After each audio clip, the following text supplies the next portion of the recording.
Welcome to the channel. This is Oblivion and we are here with a new legendary banner reaction.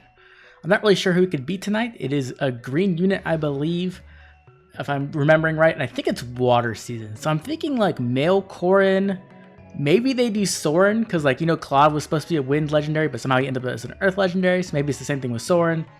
Other than that, I really can't guess. Joel from Bayology said it's gonna be Bruno. He was like 100% sure it was gonna be Bruno. So I guess we can see if that's an option as well. So let's go ahead and just jump in and see what we're given today. Honestly, the only character I care about is Alencia, really, but I don't think it's gonna be here. I think she'll be colorless. I'm really hoping for a colorless Alencia, so maybe in the future. So let's see. The typical banner opening. 2 legendaries in a row too. I wonder if we'll get mythic next month. That's a fairy? That's Ninian! My wish is that I Wait, what? Holy crap. Look at her art. We got Ninian. I did not expect that at all. Because we just got Fallen Ninian like 2 months ago? 3 months ago? Time is weird, but it hasn't been that long. may become a place where humans and dragons can live together. What? Whoa. She's a green cavalry. I'm assuming she's a dancer. If she's not a dancer, I'm gonna be mad. She's water season and she gives resistance. Oh my god, look at the art too. The art looks so good. I love Ninian. Wow. Ninian is one of my other favorite female characters. Like, she's up there with like Alencia and like Jill and Nephany and stuff, right? So wow, this is amazing. I did not expect us to get 2 Ninian ults in 1 year. A true utopia. And we actually might have another 3 movement dancer. Okay, so she has a PRF dance, which is really important for scoring, obviously. And then she has Faithful Breath. So grants attack +3 if sing or dance is used, inflicts defense and resistance -6 on nearest foe within 4 spaces of both unit and target ally to your next actions. Okay, so pretty typical debuff, not the biggest deal there. At start of combat, if unit's HP is greater than 40%, grants attack and speed +6 to unit during combat. And also if unit initiates combat, neutralizes effects that prevent unit's follow-up attacks. And also, okay, so that's kind of, okay, I mean, that's fine, I guess. She has some like offensive capabilities, right? She essentially has like the offensive part of NFU and then some stats. But then she also has, if unit initiates combat and has weapon triangle advantage, so she's fighting a blue unit, or penalty is active on foe, foe cannot counterattack. Okay. I'm gonna be honest, it's not very impressive. I kind of get what they're going for here. They're going for like an arena dancer, right? So with this kind of dance, you can like obviously debuff the enemies, which is nice, and then you can also like be able to actually kill things, which I guess is okay. But honestly, I wish it was just a more supportive weapon. I would really love to have like, you know, when you look at the Azuras with their like +6 to all stats, their no panic and stuff. I guess that's in the dance, but still, I wish it would have been a little bit more supportive, especially like Fallen Ninian, right? Fallen Ninian has that guard effect, which is really good, and also the extra movement. So let's see what Dragon's Dance has. Maybe this is where all the support is packed in. Grants another action to target ally if used on turn 2 onward. Okay, so it can't use, what the heck? This is already weird. Also grants another action to unit. Holy shit! What? Grants attack and speed +6 to unit and pair up for 1 turn, and inflicts isolation on unit. Okay, on unit and pair up court through their next actions. Effects that can trigger from turn 2 onwards will not trigger again for 3 turns after triggering. Cannot target an ally with sing or dance. Okay. Holy shit. Okay, I got really hyped at first. I think this is a little bit more restrictive than I thought it was at first. I thought she could just double dance. And I was like, okay, we just have the best dancer in the game now, but that's not exactly the case, right? So let's see. So she can dance, and then if it's turn 2 or onwards, so she get this on turn 1, she will dance them, give them a buff. No, she'll give herself a buff. Yeah, to unit and pair up court. So she'll give herself attack and speed +6 buff. And she'll put isolation on herself. So it's kind of similar to like Legendary Chrom or Duochrome, right? And then, but she'll have another action. But then it can't be triggered again for 3 turns. That's a long time. That's a very long time. That's a very, very long time. I'm not sure how I feel about that. I mean, obviously it's really strong, right? It's very good. But I wonder how big of a restriction that will be, right? Like, that's going to be really good in some situations. The problem is, a lot of times you just want to dance for the sake of dancing, right? Like, you're just like, okay, I need to like move this unit up, and then I'm going to position, and then if you activate this, right, because you can't control when this activates, it will activate the first time you dance. So then it will be on cooldown. So it might be on cooldown when you need it later on, which can be problematic. If I'm reading this correctly, right? Obviously, I'm going to have to try this out to see exactly how it works. But if I'm understanding this correctly, that is how it works, which is a bit annoying, right? It means you kind of have to like wait for your dance till the moment you need it, which isn't always the case with dancers. A lot of times you just want to use it whenever you need it, like whenever you need to position or whatever. Either way, this is going to be really strong in Summoner Duels. It's going to be really strong in Arena.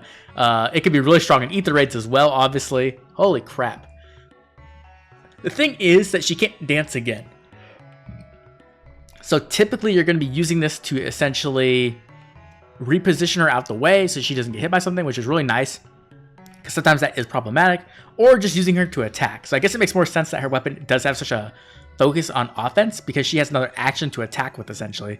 And she's going to have a visible attack as P +6 and another attack as P +6 in her actual weapon.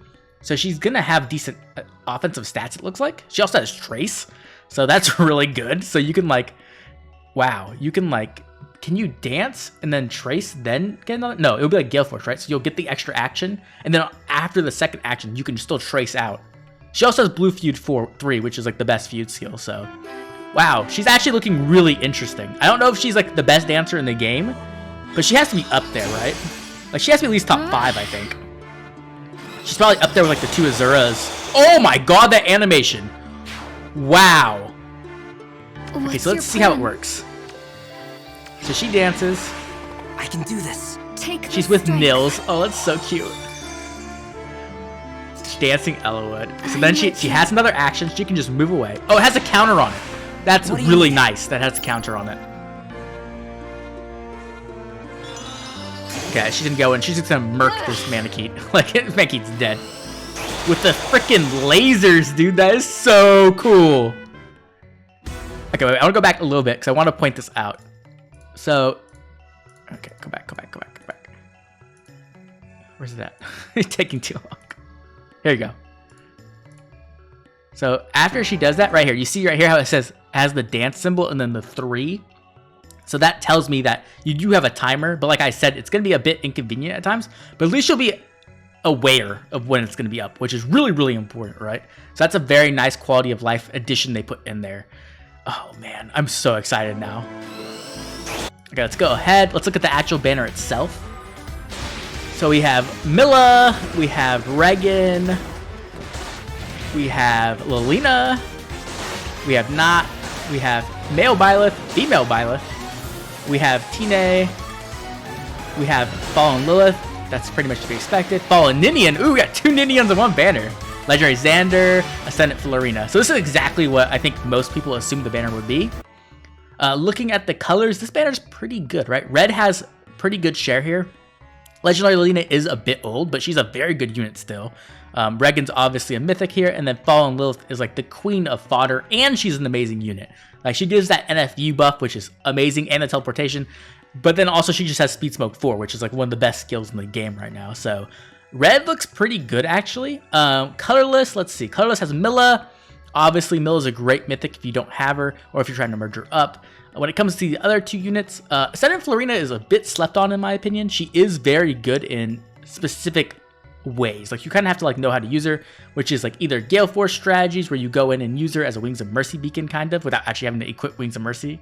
And then Tine actually is really powerful too. I think people don't realize how good she is because not many people have her, but she's also just a very powerful unit. So colorless looks decent, I would say. Green has Xander, Byleth, and Ninian, of course. So green looks good too, right? Like, I'm not the biggest fan of Xander. I think he's good, but not amazing. And Byleth has gotten a little bit, not power crept, but like he had some of his niche stolen, right? With all the speed tactic NFU and the infantry NFU on Ascendant Celica. But even so, he's still a very, very good unit. So like, I wouldn't mind picking up merges for him, obviously. And if you did summon on Hero Rises, you might have a lot of copies of him. So this is a chance to get more copies and maybe get him to +10. So that's cool. And then lastly, we have, what, Blue? Where is Blue at?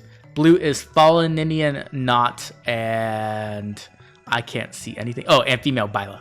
I think Blue might be the weakest, actually. I'm not sure. Fallen Ninian is phenomenal, though. Like, she's a really, really good dancer, especially if you're using her alongside a dragon team or a beast team. She can really shine. She's really, really good. I think people also underestimate her.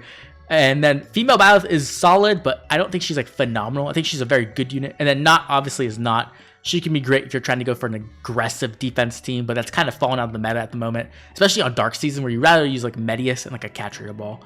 So I think Blue might be the weakest. Maybe Blue or Colorless is probably the weakest. Red looks pretty good. I think Green's by far the best though. Like Byleth and Ninian look amazing, and Xander is cool.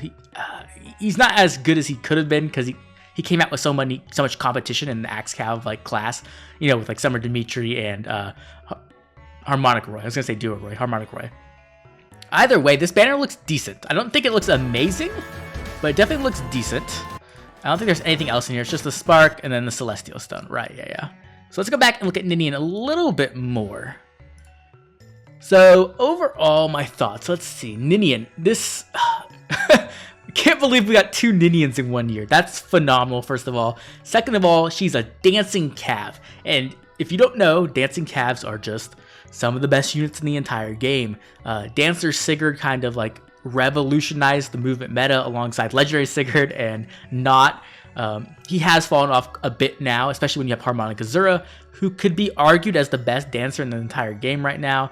So just the fact that we're getting another cab dancer is like really important, especially for things like Summoner Duels, where you're like almost always using Harmonic Azura on one of your teams, especially on like Summoner Duels S, right, where you want multiple dancers. This obviously can be one of the best dancers in the game now. I'm not completely sure quite yet, if I'm being honest. She looks extremely powerful, don't get me wrong. Her weapon is a bit too offensive in my opinion. I kind of wish she was a little bit more defensive, or not defensive, supportive, right, in her weapon. Her dance is very, very unique though. Like, this dance is phenomenal. I am a little bit worried about how it's going to actually work in practice, right? Like, being able to have that extra movement is really, really strong. Obviously, it's stupidly powerful. And if there's some way to get isolation off of her, I don't know how. I don't think you can, because they would have to look at the beginning of the turn with like a refresh skill or something. But either way, like, just being able to move out of the way so you're not getting killed, or go in and kill something and then tracing out is really powerful. I think that this unit is going to be like kind of Summoner Duels focused in a sense. Like, the fact that you could go in, dance somebody, have another action up, and kill something. And the other thing is that the foe cannot counterattack. It's not like speed stat check or anything like that, right? It's either weapon triangle advantage, so any blue unit, and blue units are pretty meta right now in Summoner Duels, I'd say. You have like Duo Thoki and like, you know, a lot of the save units like a Dune and Hector. Not saying that she can kill them, I'm not really sure yet without seeing the stats. But also if a penalty is active and her dance does inflict, and her weapon does inflict a penalty, so it will be pretty easy to get that foe cannot counterattack. And the reason why that's so good in Summoner Duels is that you will run into Vantage units occasionally. Not all the time, but when they do show up, they can be very annoying. And having your Dancer as a way to counteract that to an extent is really powerful, right? It's a great option for like team versatility, and it just makes team building a bit easier. Overall, I think Legendary Ninian is really good. Now, I think she doesn't score quite as well, right? I'm not sure exactly how the scoring will work. I assume Dragon's Dance will just be normal scoring and not like to change fate or something like that.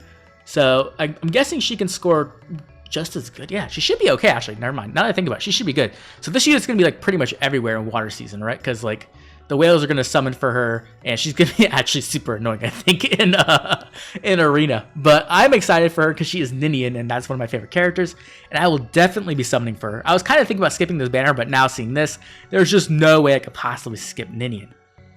Anyways, I'd love to hear from you. What do you think of this new Ninian alt? I can't believe we got 2 in 1 year. I would love to know if you're going to be summoning for her, and if so, are you going to like be trying to go for plus 10 for like an Arena Core unit, or are you going to be using her somewhere else, like in Summoner Duels, or even Aether Raids, to be honest? Either way, I'd love to know, so make sure to drop a comment down below. If you enjoyed the video, please drop a like and subscribe. It helps the channel grow and keeps the content coming out. This has been Oblivion, and I'll catch you all later with more Fire Emblem Heroes.